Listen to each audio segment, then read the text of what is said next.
Hey there guys, welcome to my diesel heater conversion camper van build. I've been getting a lot of requests asking for this video. This is my diesel heater setup. It's essentially a box on the back of my conversion van, and what it does is it holds the diesel heater and it blows hot air into my van, and it works out completely amazing. Today I'm going to break down how I did this build so that you can go home and make it yourself. So what I first did was I found a small metal box that fits the size of a diesel heater. And I get a lot of questions regarding this. They're like, hey, Chris, where can we find these boxes, man? And I went to Lowe's, Home Depot, Menards, and whatnot. You can find electrical boxes there, but they're going to be super expensive. So what I advise you to do is get on Facebook Marketplace and look for some used metal electrical boxes.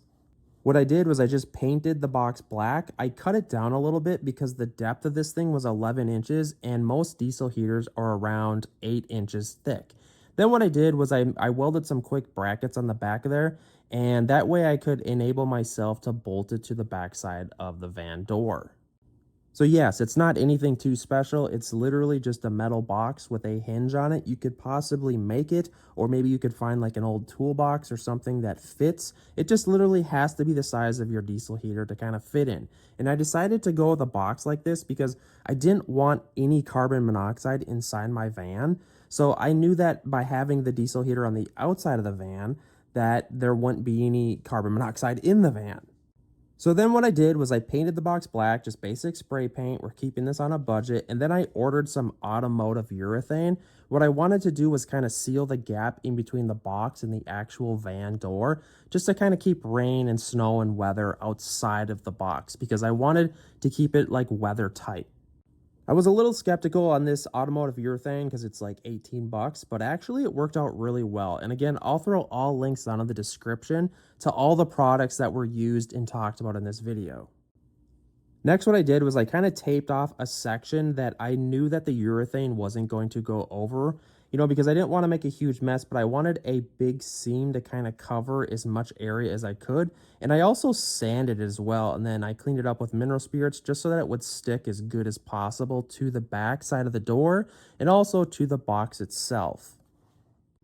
Another piece of advice, I highly advise that you use plastic gloves with this, because this urethane, I got some of it on my skin and it's no joke, man. This stuff does not come off. So little word of warning. The advertising on the urethane says that it dries in like 3 hours, but this stuff did take like 6 hours. Maybe it was because it needed more heat, and yeah, it does eventually dry though, and it hardens up really nice.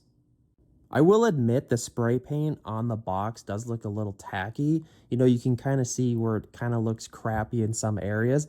But I do think that if I throw some stickers on there and with some age, and once it kind of like gets weathered a bit, it will look a lot better. Had a little regret on that. So maybe if you wanted to like roller a higher quality paint or just use like a bed liner, I don't know, but it looks okay.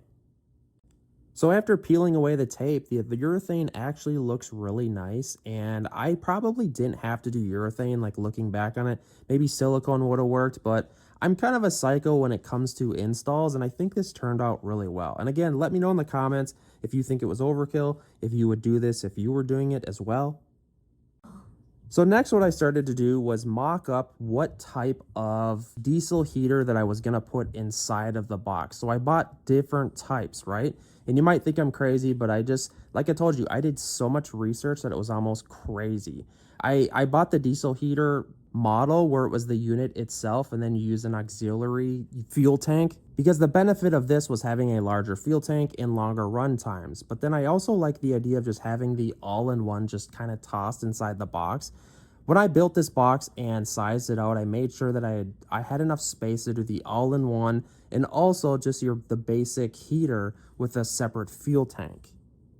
Next, what I did was I started to drill the hole through the door outside of the van door, right? And this was a little bit scary because, I'm popping all these holes into this new van that I just bought, and it was a little nerve-wracking, man. It's like I was looking at it, it's just like, are the sizes right? I think the hole saw was 3.5 inches for the vent pipe right there.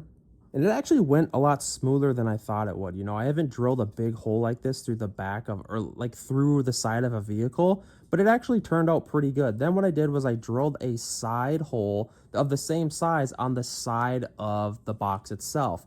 And this was going to act as the intake in which the diesel heater was going to pull air from outside into the box essentially, and then into the van.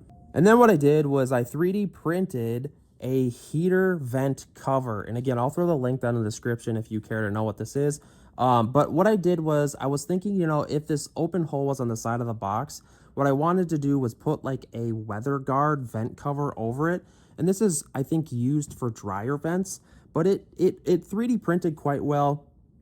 I printed it in black PETG, which is a plastic filament that kind of withstands to UV protection and holds up pretty well under weather. It took about 7 hours to 3D print on my Elegoo Centauri Carbon 3D printer. For those of you that aren't into 3D printing, you're probably not going to care about this. You could go to like Menards or Home Depot and just buy a basic vent cover for probably like $6 and just spray paint it black or something. That would look completely fine. And then what I did was I screwed the vent cover over the hole so that it would obviously cover it. And this way the diesel heater can kind of suck in air through the intake. And then also this is covered from weather and wind, etc. And while I was working on the van, I was kind of trying to think of where I would do the exhaust on the diesel heater. And I noticed that I wanted to kind of pop it through the bottom of the bumper. And I noticed that my original bumper was rusty as heck. So I figured I would change out the bumper. That way it'd just be a clean install. And I figured out where the exhaust would kind of pop down from the diesel heater and go right directly through the bumper. So I just quick drilled a hole in there, mocked it up. The same size as the hole that I used to drill the vent hole. So I just used the same saw bit. And I know a lot of people are like, why would you do this, Chris? You're drilling a hole in your bumper. Guys, the bumper was $80 on Amazon. And also, I also got a lot of comments that, hey, how do you open the door with the exhaust popping through? And actually the exhaust pipe just pops right out. So it's really easy to pull out there.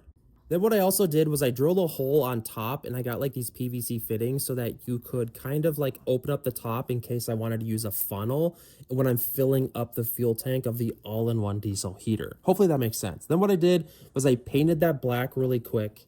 We installed all of the wiring on the diesel heater unit itself. We hooked it up to a deep cycle battery on the inside of the van.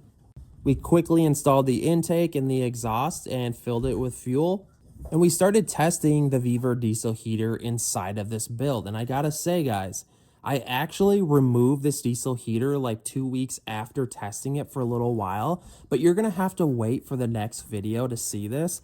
The heater worked okay, but I actually had a big issue that I had a problem with. So make sure to check out this next video right here on why I changed out this diesel heater and went with a different setup and style.